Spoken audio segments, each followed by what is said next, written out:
Le salon annuel du livre d'Agetmo se déroulera dimanche prochain 17 mars. Parmi les 41 auteurs, Gérald Laquet-Guesnier nous présente son ouvrage. Je m'appelle Gérald Laquet-Guesnier, je suis auteur. J'ai écrit un récit témoignage sur le chemin de Saint-Jacques de Compostelle et également sur la vie des enfants et des adolescents dans les années 50-60.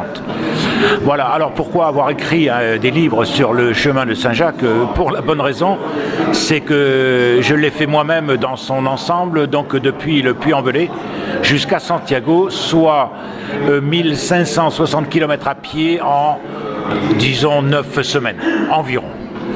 Voilà, alors on comprend bien qu'une aventure pareille vous marque un homme dans la mesure où on s'aperçoit que le corps peut nous donner bien plus qu'on pouvait l'imaginer. Ne parlons pas de l'esprit qui là prend le relais en permanence pour nous faire avancer encore un peu plus loin tous les jours. C'est pour ça que chaque pèlerin revient transformé et apprécie la vie d'une autre façon après avoir terminé donc ce fameux chemin de Saint-Jacques de Compostelle. Il faut savoir que les pèlerins viennent du monde entier. Ça, c'est assez remarquable dans la mesure où on peut croiser des Coréens du Sud, des Brésiliens, des Australiens, des Allemands, des Américains. Enfin, le monde entier se déplace pour venir faire le chemin de Saint-Jacques. Moi, j'avoue que j'ai été très très troublé. Beaucoup de jeunes gens, beaucoup de jeunes femmes qui partent seules, donc sans angoisse, et qui vont chercher des réponses à leur propre vie sur ce fameux chemin. Il faut savoir que pour emprunter donc le chemin de Saint-Jacques de Compostelle, il y a plusieurs possibilités en France.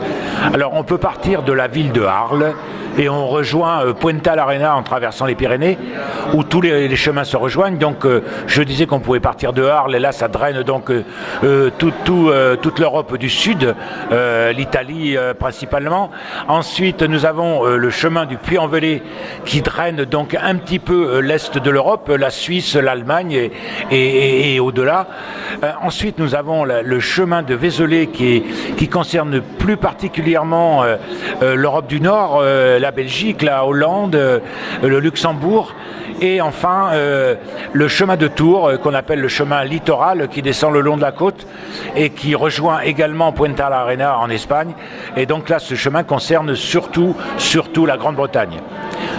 Voilà, alors c'est vrai que dans l'esprit général, on peut penser que le chemin part d'Espagne. Ce n'est pas véritablement. Les chemins partent de France, voire de l'étranger, et ensuite tous ces chemins de France se rejoignent en effet en Espagne pour emprunter le Camino Frances qui nous emmène à Santiago, voire jusqu'à Fisterra, le bout de la terre. C'est comme ça qu'on nomme Fisterra. On est au bout de la terre. Au-delà, c'est l'océan Atlantique.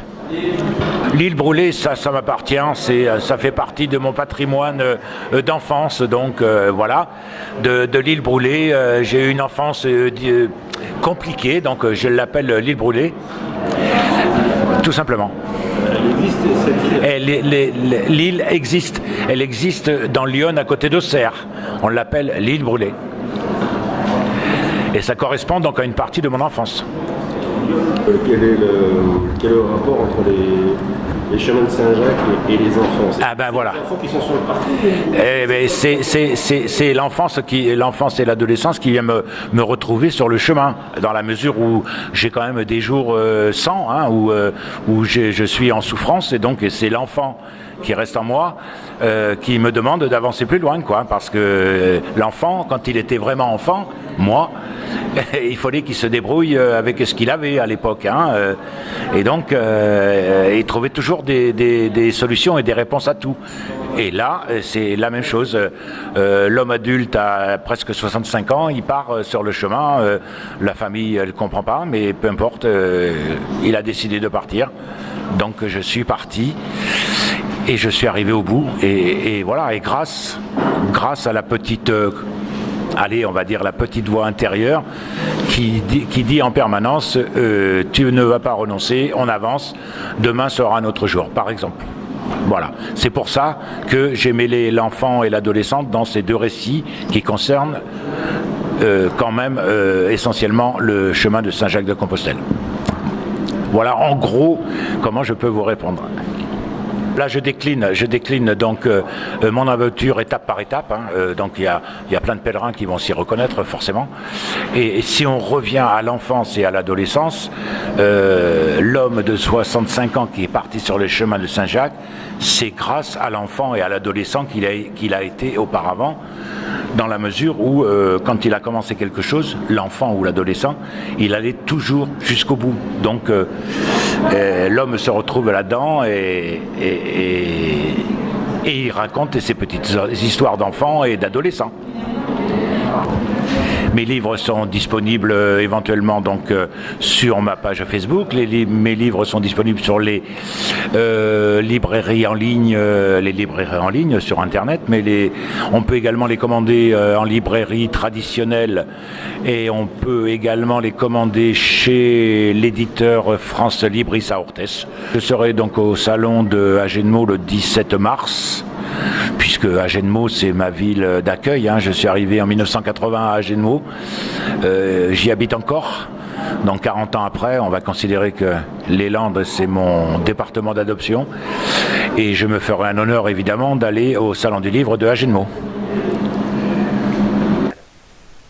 Marc Lage sera quant à lui l'invité d'honneur de ce salon qui donnera une conférence à 10h30, présence de buvettes et repas sur place. Une animation spectacle à 16h.